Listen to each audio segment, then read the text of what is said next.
काफ़ी लोगों को कांग्रेस वालों ने एडजस्ट किया, लेकिन उन्होंने सोचा कि अगर हम सबको एडजस्ट कर लेंगे कहीं कोई दूसरी लहर ना पैदा हो जाए, इसलिए रिपब्लिकन पार्टी को जिंदा रखना भी ज़रूरी है। महाराष्ट्र से 1966 में जब बम्बे में मैंने 4 अधिवेशन रिपब्लिकन पार्टी के देखे और चारों में मुझे क्या देखने को मिला, उससे मैंने काफ़ी बड़ा सबक सीखकर कुछ उसमें सुधार करने की कोशिश की है। तो सबसे बड़ा सबक मैंने क्या सीखा कि जो लोग बाबा साहब अम्बेडकर के साथ उनकी देख रेख में संघर्ष कर रहे थे, उनकी गैरहाजिरी में जिनको संघर्ष आगे बढ़ाना चाहिए था, वो उस संघर्ष को छोड़ने की तैयारी कर रहे थे। सब लोगों की बात सुनकर एक ही नतीजे पर हम पहुंचते थे कि ये विचारधारा, हमारे महापुरुषों की विचारधारा जिसके कारण हम आगे बढ़े हैं, ये विचारधारा तो ठीक है, सही है, लेकिन कामयाब हो सकते नहीं। विचारधारा तो ठीक है लेकिन कामयाब हो सकते नहीं। तो जिन नेताओं से मेरी थोड़ी बहुत पहचान थी, मैं उनसे पूछता था कि भाई कामयाबी का मकसद आप क्या समझते हैं?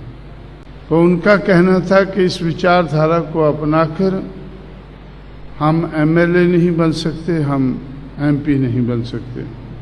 तो मैं उनसे पूछता था कि भाई क्या ये बनना ज़रूरी है? तो उनका कहना था कि ये ज़रूरी है, इसलिए वो बाबा बाबा करते बापू के पैरों में जा गिरे। नवंबर 1966 में मैंने ये नज़ारा बॉम्बे में देखा और फरवरी 1967 में पार्लियामेंट का चुनाव हुआ। तो उन नेताओं में से पहला नेता एडवोकेट भंडारे थे, जो कांग्रेस के टिकट पर, गांधी जी के टिकट पर 1967 में चुनकर पार्लियामेंट में पहुंचे। उसके बाद लाइन लग गई और काफ़ी लोगों को कांग्रेस वालों ने एडजस्ट किया, लेकिन उन्होंने सोचा कि अगर हम सबको एडजस्ट कर लेंगे कहीं कोई दूसरी लहर ना पैदा हो जाए, इसलिए रिपब्लिकन पार्टी को जिंदा रखना भी ज़रूरी है।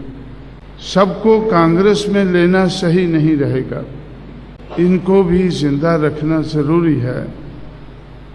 और उनके लिए ये बात कहना, बाबा का नाम लेने वाले लोग अगर ये बात कहेंगे कि विचारधारा तो सही है पर कामयाब हो सकते नहीं, अगर बाबा बाबा करने वाले ये बात कहेंगे तो कांग्रेस के हित में, मनुवादी समाज के हित में ज़्यादा है। अगर वो लोग बाबा को छोड़कर बापू के पास आकर मलाई खाते हुए पकड़े जाएंगे, वो बात मलाई खाने वाले अगर कहेंगे कि हो सकते नहीं, तो ज़्यादा इसका असर नहीं होगा।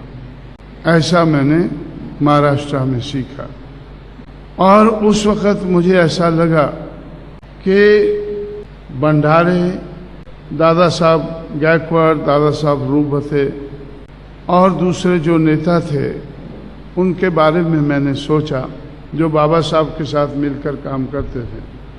मुझे लग रहा था कि ये कांग्रेस के नेताओं से कम नहीं है, उनका मुकाबला कर सकते हैं। लायकी के हिसाब से, मिशन के हिसाब से ये इनको उन लोगों का मुकाबला करके अपनी मूवमेंट को आगे बढ़ाने लायक हैं। लेकिन ये कामयाब क्यों नहीं हो रहे हैं?